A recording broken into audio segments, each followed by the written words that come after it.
I think when people hear the term human trafficking, they think of people being forced into prostitution. But that's not necessarily the case, is it? There's different ways that people can be trafficked around this country. Can you explain the difference? Yeah, simply put, human trafficking is when someone is made to either do labor or some kind of sex work whereby someone else profits financially. Federally, we have the requirement of showing force, fraud, or coercion for those victims. So you would say that the primary driver of human trafficking is financial? Yeah, money is what drives human trafficking. The trafficker's primary concern is putting money in their pocket, and they do it by whatever means necessary. And one of the things that's common among traffickers is that we see both in sex trafficking and in labor trafficking is just a disregard for the humanity of the victims. So I understand that sometimes these people that are being trafficked don't even realize that they are a victim. Is that true? That some of these people might not feel that they're victims of a crime at this point? Specifically in sex trafficking, for example, a lot of times the trafficker is a boyfriend or a romantic interest of the victim. So many times there's not that self-identification as a victim. Some victims feel like they want to be doing it to escape some other issue that they're battling in their life, whether that be mental health, addiction to substances or drugs, or familial issues, other things going on at home, fleeing that. So a lot of times the victims feel like this is better than what I was in previously. And then there's also the financial aspect, which is difficult for victims to self-identify. So you're saying that it can be difficult to even if a person is contacted by law enforcement to get them out of this lifestyle. Yes, extremely difficult, depending on the circumstance. Because if a person is not identifying themselves as a victim, then they're not going to feel like they want to cooperate with law enforcement for that person to be arrested and held accountable. And then the other battle that we face with victims is, okay, if not this, then what? Where am I going to go? What am I going to do? Where am I going to stay? Who's going to support me? All of those type of issues. So that would be one of the primary obstacles, is the options that the person being trafficked might see that they have for themselves outside of that lifestyle. I think we had talked earlier about housing that they might have to go into. That's a challenge for law enforcement to get someone to realize that. Is that true? Yes, housing is a huge issue. If somebody is staying in hotels or Airbnbs or maybe somebody's apartment, then transitioning to potentially a shelter or a shared living space is not going to be something they're going to want to a lot of times live in. If there's rules surrounding the housing situation, do's and don'ts, a lot of times people don't feel comfortable in that environment. A lot of times there's also drug and alcohol restrictions, so the person has to be clean and sober to access housing, which a lot of times for some victims can be difficult. And then additionally with that comes the financial piece.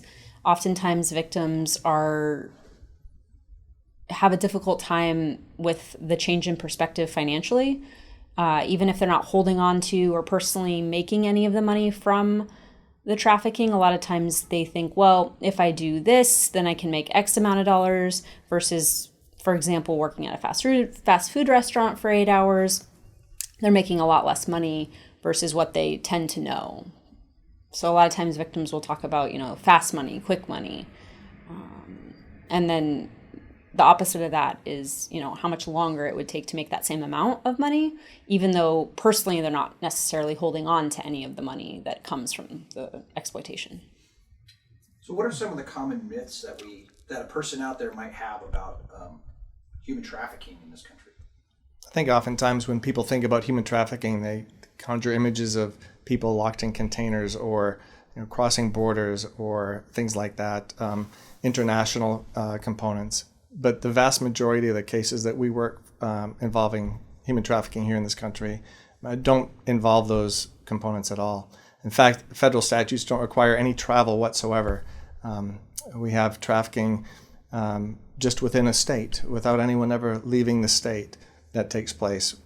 More often than not with sex trafficking, though though travel can be a component, it's not a requirement. And so one of the challenges we have is people think trafficking, there's got to be travel, there's got to be movement. It's not necessarily the case. Did you want to also explain maybe in the difference between smuggling and trafficking? Yeah, right. Good idea.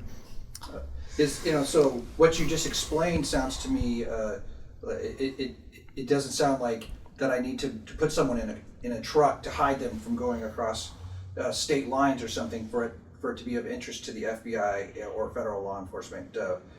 What is that? Yeah, when we think of trafficking, we think of moving people across borders, when normally what we're thinking of is smuggling. Entirely different. Smuggling is a crime against a border. Human trafficking is a crime against a person. Is there anything that we can do, or anyone that may see this, or what can be done to help stop this? I think awareness is a huge piece. It's all around us, so paying attention, hotels, restaurants, airports, in your neighborhood, being very aware of your surroundings, looking for people who potentially look to be in need of help or maybe look to be in a situation that's domestic violence related. There's a lot of similarities between domestic violence and trafficking. Physical harm, of course, people who are not free to leave necessarily. Yeah, one of our big challenges in identifying human trafficking is lack of reporting. It's one of these crimes where nobody involved wants law enforcement to know. Certainly the trafficker is trying to avoid detection. In the case of sex trafficking, the buyer is trying to avoid detection, and the victim, for a variety of reasons, is also not interested in reporting to police. So it's very difficult and very underreported. So we don't have a great picture of what the true problem is. I had something else I can say about. Back to talking about smuggling. When we do have one of the differences we see between labor trafficking and sex trafficking, oftentimes with labor trafficking, the victims are born and from outside the U.S. And like all trafficking, one of the things that makes people susceptible to it is they have some vulnerabilities in their life. And when it comes to people who are coming to this country from a different place, they may not speak the language, they may not have a support system. That's just a vulnerability. So the fact that someone might be smuggled into the country adds to their potential vulnerabilities that could lead to trafficking. And with human trafficking also, a lot of times in similar situations to domestic violence, victims have to be at a point where they're prepared to talk about what has happened to them in their victimization. And oftentimes that can be 2, 3, 4 times after being contacted by law enforcement originally. So it's not necessarily something that everybody is going to be ready to talk about and leave, and sort of all the obstacles that come with that sort of reporting to law enforcement. Do you see anything with, I imagine that a person that may watch this or hear stories about this on the news, and they hear that one of these victims of human trafficking is being abused or beaten, and yet they still seemingly do not want to leave the lifestyle. Is that has to be one of the more frustrating pieces of working these kind of investigations? Yeah, oftentimes with both labor trafficking and sex trafficking, victims are told stories, dreams, made promises of things that the trafficker is going to deliver that never come to fruition. And there's a lot of effort by traffickers to win over the mind of their victims. And that is a hard thing to break.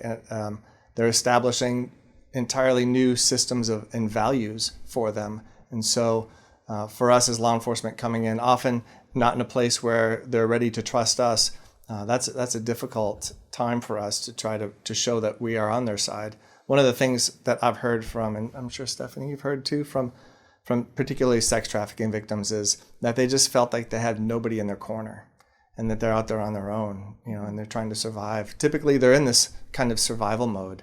They're in the midst of trauma, and the brain works a particular way when it's in that circumstance, and it's not. It's just to survive, and so they make decisions that they think will help them survive those situations. We're trying to interject an opportunity to divert from that path when we do proactive law enforcement operations. I'm trying to think of what else. Yeah, I mean, trauma bonding is a very real thing. And if the exploiter has really helped them get out of a situation they were previously in, there's going to be that trauma bond. Even if there is physical violence, there could be threats of violence that's even worse if they leave. A lot of times victims will talk about, well, if I leave this, then where? Then who? Who's helping them survive? What are they going to do? Where are they going to stay? And there's a lot of limited options, and there's a lot of fear that come with the unknown versus, at least a lot of times I've heard victims say, well, I know this. I know how this person is. I know what makes him or her angry. I know things not to do. So it becomes, the known becomes safer than the unknown. Traffickers use a lot of different ways to initially recruit their victims, and it may be, with some kind of carrot, something the victim's interested in. But then over time, that often moves to force. Violence is very common. And that, as Stephanie said, that conditions a person's mind. And then, for example, in sex trafficking, it's not uncommon for a trafficker to beat one victim in front of another to just reinforce that they have this control. And so they didn't even have to beat the one victim for her to see that this is the kind of power that he has.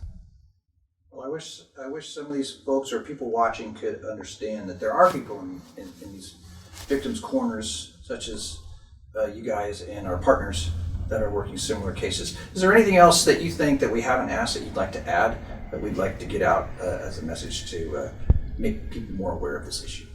Human trafficking is a complex problem, and it does take people from not just law enforcement, but a variety of other areas, from victim advocates, housing, counseling, policymakers. It's a complex problem that takes a team approach. We work very closely with local law enforcement, other federal agencies, and state law enforcement. It takes working together. And I don't think there's one definition or one look of a victim. It can cross demographics, definitely crosses economic status. We've had victims where people probably would assume they wouldn't, quote unquote, fall into this because they come from well-off families, of financial means, but that's not the case. It can go across all economic demographics. Thanks so much. I really appreciate it.